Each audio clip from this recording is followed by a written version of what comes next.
Okay, the floods of life. Let's deal with the creation of the flood. Who created these floods? Where did these floods come from? Why do floods exist? Power and the destruction of the flood, the suffering that come with a flood, and with drowning as a metaphor for life.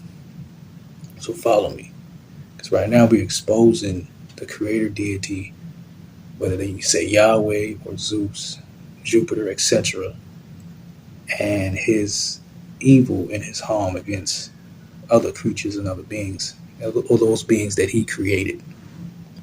But right now, today, we're dealing with the floods of existence and the floods of life. The metaphor of the drowning of the flood, when you deal with a huge disaster of a hurricane and floods, you metaphor that with our life, with our existence. The flood will show up in many different ways. You have the floods of poverty, the floods of racism, the flood of oppression, the flood of classism, the flood of depression, the flood of hunger, the flood of sexual craving, or lust or sexual craving, the floods of rape, the floods of molestation, the floods of murder, the floods of drug addiction, the floods of all of these different ways that suffering is penetrating and showering down and pouring down the waters of suffering into our existence and drowning us.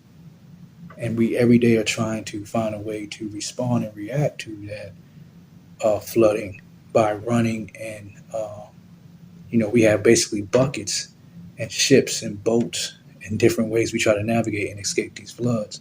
But at the end of the day, the flood is absolute. We all are going to experience that flood. All humans at a spectrum, at a percentage, are going to experience that flood. So, with those diverse, unlimited amounts of floods, the point is all of us creatures, especially in this point, I'm speaking about humans, are drowning in life or drowning because of these floods. We're trying to escape, but it's inescapable. It's too deep. It's too heavy of water. It's too much downpour every day. So who's creating that flood? That's the key. Who's creating that hurricane? Who's creating those storms? Well, that's the creator of this world itself. So who created the flood? Well, that would be in many mythologies and many folklore and what are called cosmologies. They say that these floods are the attacks from particular deities or creator deities in all of these different mythologies all across the world. Now, it's very popular if you know that none of these stories are original, especially in the case of the Bible, because we know that there's a such thing as flood myths, right? And these flood myths are far before the story of Noah. And we can find the flood myth amongst the Sumerians. You can find a flood myth amongst the Egyptians. You can find flood myths amongst the Africans. Basically, universally, you can find these flood myths all over. Another great popular one is amongst the Greeks and the Romans. They have their flood myth. So why am I bringing this up? Well, because the deity may be a myth or a construct or abstract motif to help us understand deep divine principles. Sure. So all of the deities and all of the hierarchy of them in the cosmology of all of these gods, if you want to express it in that way, or entities, they may be abstract and hard to conceive, hard to experience, hard to understand because they're out of reach, right? They're out of sight. But earthquakes and floods are very obvious. They're very tangible. They're very much evidence. They're very raw and what we would need to evaluate what we're in. So we're going to deal with floods. That's the tip. So basically with these tapes, I'm trying to expose this entity so the general society can stop being devoted to the principles that are behind the deity that the deity represents. Because once we get rid of these false ideas and these false perceptions of life, we'll no longer harm each other as human beings and we'll reach a certain level of understanding and compassion for each other. So that's the goal. So the metaphor was, you see, the real disaster, which is Yahweh, would also will cause it and allow the floods or the flooding. And he would drown. Yahweh is, or this creator deity, drowns all of these creatures for no reason. Even if we say it's because they have sinned or because they uh, have not been righteous. Well, if you created them to not be perfect, you created them imperfect, then of course they're going to practice or manifest imperfection. When you made that as their nature, that is their nature. And it's not just humans. We don't just have human nature, we have animal nature. They're naturally breakers of morality or a divine law. So you made them imperfect, you made them flawed, and then you judge them for it. That is called manipulation, narcissism, and abuse. That's what that is. That's a set. That's a trap. That's a setup. And we'll deal with that setup in the future. But for now, the point is that this deity intentionally persecutes, oppresses, and torments these creatures and these humans with these floods, with the flood. That's a reality. So use that as a metaphor for our a very life. Imagine all that we experience in our breath, all of the words that we think we learn, all of our experiences, all of our joys, our happiness, our sorrows. All of that is the floods of this deity drowning us. So the key is when you deal with a disaster out there in nature, in the natural world, that many humans have died from. I post the amount of humans that have died, but it's unfathomable and it's unacceptable that many humans being murdered and killed, and then especially children, innocent children, murdered and killed by this deity, by this entity, for no reason. So I'll put that data. You'll be able to see the number. So what does that prove? This is what we're trying to do. We're trying to expose and we're trying to unravel a truth. What exposes that this creator deity, whether you want to say Yahweh, does not love us. You got to start there. You have to understand that this deity does not love us. And what's the evidence of that? Well, if you look at the natural world or the world of disasters, if Yahweh loved all of those beings that all of us that exist unconditionally, without exception, then how could this deity cause these floods and drown these innocent humans and children and animals if he loved them? How and why would he do that if he loved them? Because he doesn't. So let's just say he's not the one that's the cause or responsible of the floods. Then why did this omnipotent or all powerful entity intervene and save them from the flood? Because he doesn't love them. Because this particular entity, this created entity, does not love us. That's why he didn't save them from the flood or save us from the floods of life or existence. So let's keep moving. So one thing about in nature, those natural disasters, is that prayer does not stop the flood.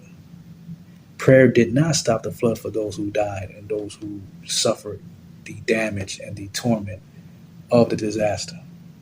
Prayer did not save the animals who die every year from floods. So now we busting the illusion, we busting the lies, we're busting the bubble of the deception. There's nowhere to run now. So we're trying to hold an account and put on trial the actions and behaviors of this created deity. And there's no way to run now. So the key is prayer did not stop that.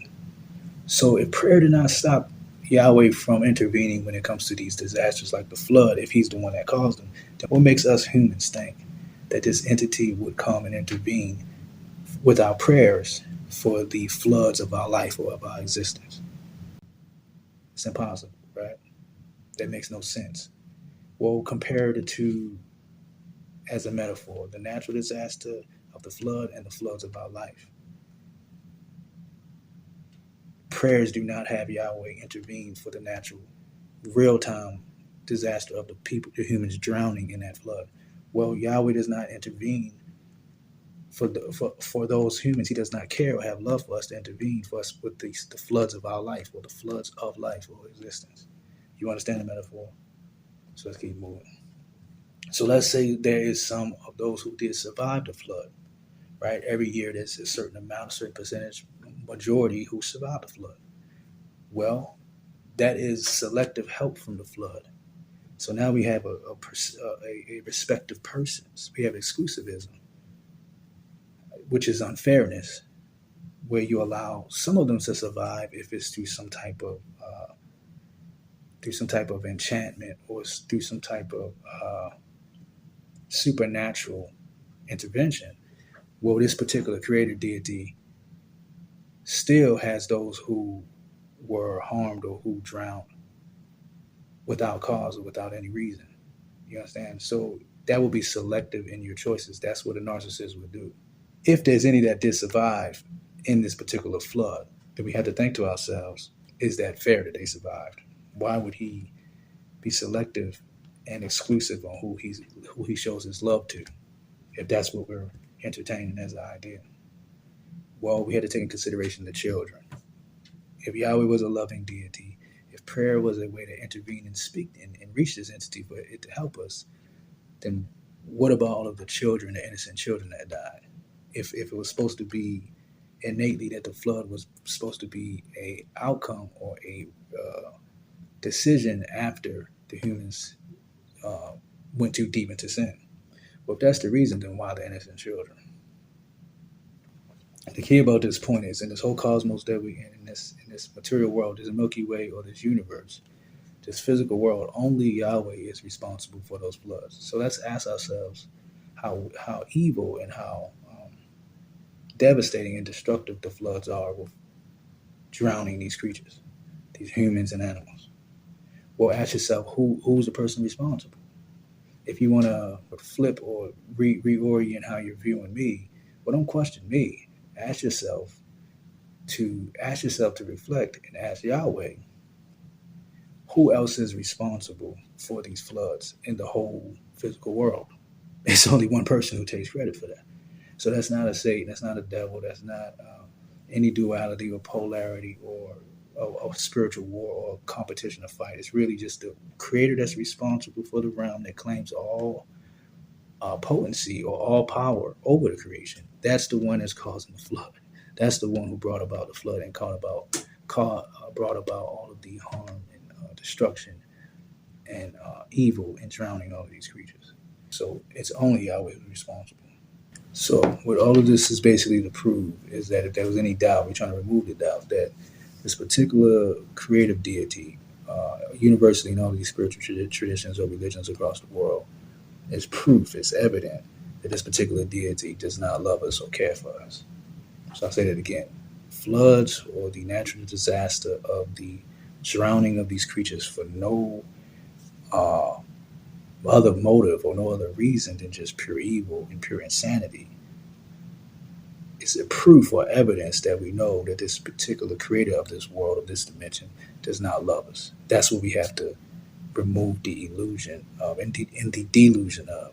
When we awaken to that truth, then we'll be able to interact with each other as entities or as human beings and reach understanding with each other. Until we are able to remove the lies that separate us to these different constructs, we won't be able to communicate, we won't be able to understand how we are all having the same exact experience, all exactly in the same boat or in the same dimension. And race, gender, class, all of these things are superficial and non relevant, basically non consequential to our bigger problem, our bigger issue. And that bigger issue is we're all fighting against each other, divided and distracted because there's an entity that created us and put us in a gladiator ring just for the sake of the sport of it or just for the sake of his own benefit. And we all have been distracted and fixated on competing with each other or oppressing and destroying each other, trying to get an advantage against each other when we should have been in a level and we should reach this level of awareness and clarity of who put us in this fight or this competition of evil against each other. Who is responsible for that?